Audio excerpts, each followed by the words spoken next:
కాబట్టి ప్రియులారా, ఈ బైబిల్ చెప్పే విషయం ఏంటంటే మనం నిస్సహాయులం, పాపం నుండి బయటికి రాలేం. కాబట్టి పరమాత్ముడు భూమి మీదకి వచ్చాడు.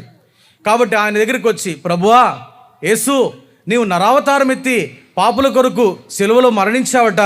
అయ్యా, నీ రక్తంతో నన్ను కడుగు, నన్ను శుద్ధీకరించు, నన్ను బాగు చేయి అని గనక ప్రభు దగ్గర ప్రార్థిస్తే, ఆ ప్రభు సిలువలో కార్చినటువంటి అమూల్యమైన రక్తం చేత మనల్ని కడిగి పవిత్రపరుస్తాడు. దీనికోసము బొట్టు తీయాల్సిన పనిలే, గాజులు పగలగొట్టుకోవాల్సిన పనిలే, ఏమండి తాళిబొట్టులు మెట్టులు తీయాల్సిన పని లేదు. ఇవన్నీ కొంతమంది చేసేటువంటి పిచ్చబోధలు అంటారు వీటిని. దేవుడికి ఇవేమి అడ్డం కాదు. బైబిల్ గ్రంథం అంతటిలో అవి తీస్తేనే పరలోకం ఇస్తానని చెప్పి దేవుడు ఎక్కడ చెప్పలా. ఒక మాట చెప్పనా, గుండు కొట్టించుకున్నంత మాత్రాన గుణం మారుతుందండి? చెప్పండి. గుండు కొట్టించుకున్నంత మాత్రాన గుణం మారదు. అలానే బొట్టు తీసేసినంత మాత్రాన దేవదూతలేమి అయిపోరు. మీకు ఇంకొక విషయం చెప్తాను వినండి.